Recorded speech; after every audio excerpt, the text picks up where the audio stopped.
Yeah, gunshots. That's a good question. When were you doing gunshots? I do remember, though, Tony initiating me to the one-on-one family by literally walking out of the room in the middle of a segment, leaving me by myself as a freshman. Was that it? I thought you were just being mean. You were laughing? Anyway, it is an honor to be here tonight and speak after Tony in particular. Really wish Dave Sims could have lengthened things out, give me more of a breather after Tony.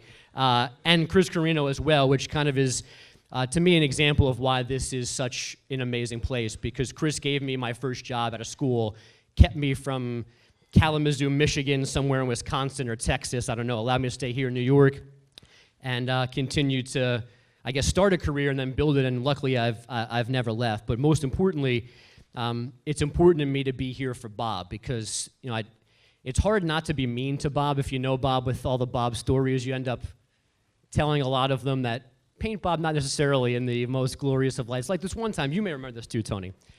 One of our first times at the Westchester Country Club for a golf event. I think I was a freshman, you were a junior. We're on our way up, and Bob is giving us a speech about we need to behave, we're going to be in the press room, they're going to bring the players through, you need to be as prim and proper as possible. We show up, we set up, and minutes before we go on the air, we don't have a connection back to FUV.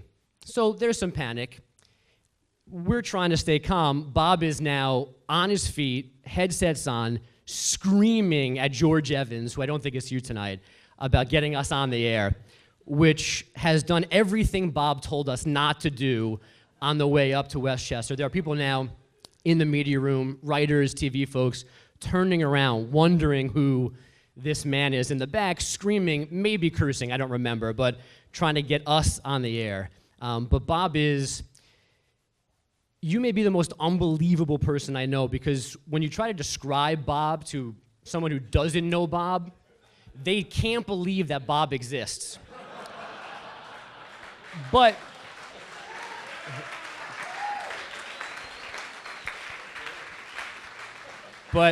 Bob does exist, and thankfully he does, and it's a good thing for those of you who are in school still and are about to go out and do this for real. Bob is a very good icebreaker. If anyone is familiar with FUV, you just say Bob, and you've got 10, 15 good minutes of conversation to get yourself comfortable before you start pitching yourself about the job that you're talking about at the moment. But in all seriousness, I was thinking about this, Bob, for the last couple of weeks, and once you get past my mom, my dad, my brother, my wife, who is contractually obligated to support me, I don't think that no one has been more important to me professionally, at the very least, than you. From the beginning, like Tony, I walked into FUV, I think my second day on campus. I knew I wanted to do this, and I walked in and I signed up, and I was lucky enough, Darwin and Tony and Spiro and our generation, it was basically just kind of us. And then I was even lucky because Darwin left, as he's pointed out, and Spiro was so good, he got to do XFL games. So my senior year, it was basically me and my good friend Mike Yam in the back, and some other folks who are not here tonight. And we did Fordham basketball and football as if we were the only voices of Fordham basketball and football. I missed class like a basketball player, second semester, senior year. Now, there's like Survivor competitions to get on the air because there's so many of you guys.